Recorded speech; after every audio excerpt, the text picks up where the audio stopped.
This is Sathya Sai Baba, for many, the greatest spiritual master of our time. A light that with his wisdom enlightens the life of millions of men and women in the whole world. Despite all the mysticism and mystery that India conveys to our Occidental hearts, Sathya Sai Baba is, in first place, an educator. His method consists in the moral and spiritual development summarized in the teaching of the 5 basic human values: truth, the right action, peace, love, and nonviolence.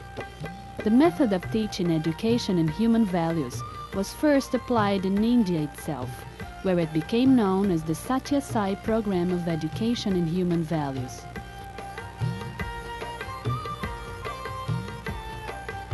Schools were created that now have 85,000 students, with more than 6,000 teachers from basic courses to doctorates.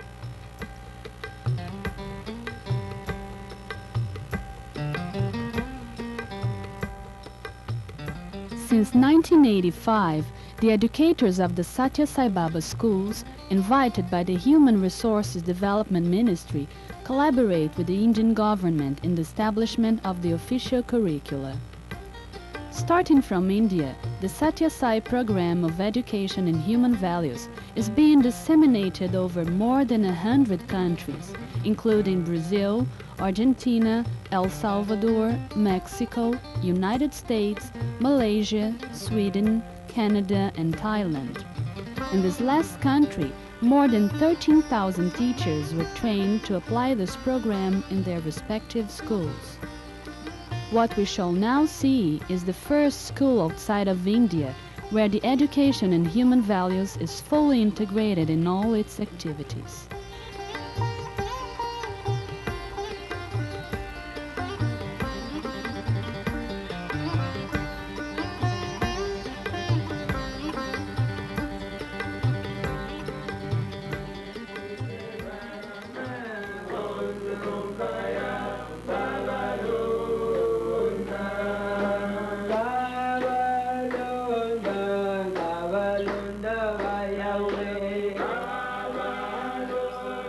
It's 6 o'clock in the morning in Pamodzi, a part of Ndola, one of the main towns of Kitwe province, Zambia, a small country of the African continent. As in every day, a small group of boys walk around the whole Sathya Sai School. It is a sort of preparation for the rest of the day.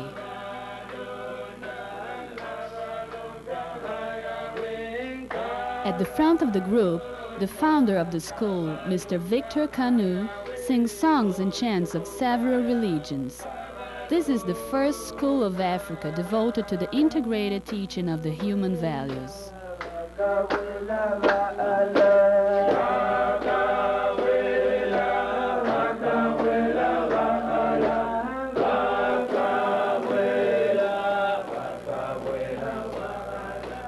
Still early in the morning, the other students of the primary and secondary courses arrive.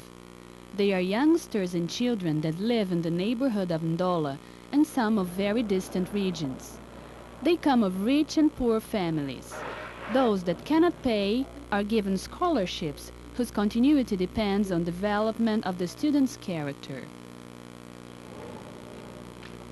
When I've come here at Sathya Sai School as Director of Personnel and Public Relations, I've got some things to compare with other schools within the Republic of Zambia. I would say this, that Sathya Sai School, which is a private school, charges nominal fees to cover some running costs only, while other private schools offering the same education services charge more fees.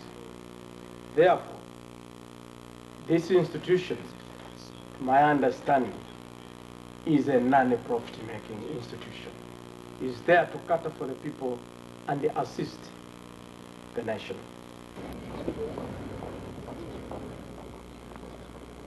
Different from the majority of the schools of Zambia, This one does not show the signs of vandalism nor of dirt. There is no damage to books or school property. It is the students themselves that sweep the classrooms and keep the toilets clean. In the gardens, they learn to maintain the environment. The responsibility for the cleanliness and welfare is a lesson in discipline, neatness, and solidarity. The teaching of human values presents itself in all school activities.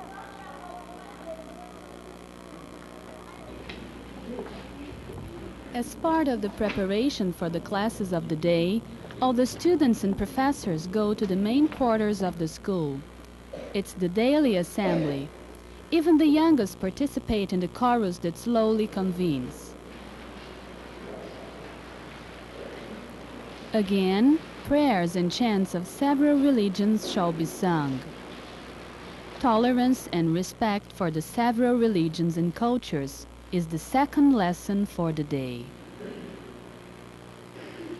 On my first day at Sathya Sai School, I was taught to take off my shoes before entering the auditorium for prayers and sit on the floor, which was covered with mats. This surprised me very much, but not very long, I began to get used to the new ways of doing things. When we wrote a test, the boys who did not work hard enough were asked to leave, but I was very lucky not to be among this lot.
In the Sathya Sai School, the language is English, but classes are also given in French and in Bemba, the local dialect.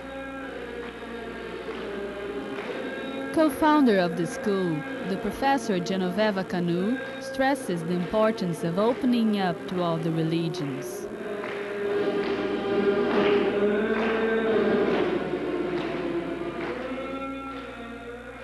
To accept our policy of multi-faith religions, we celebrate the festivals of the Christians, the Muslims, the Hindus, and whenever there is a national function or a religious function, we have the whole school to participate in that.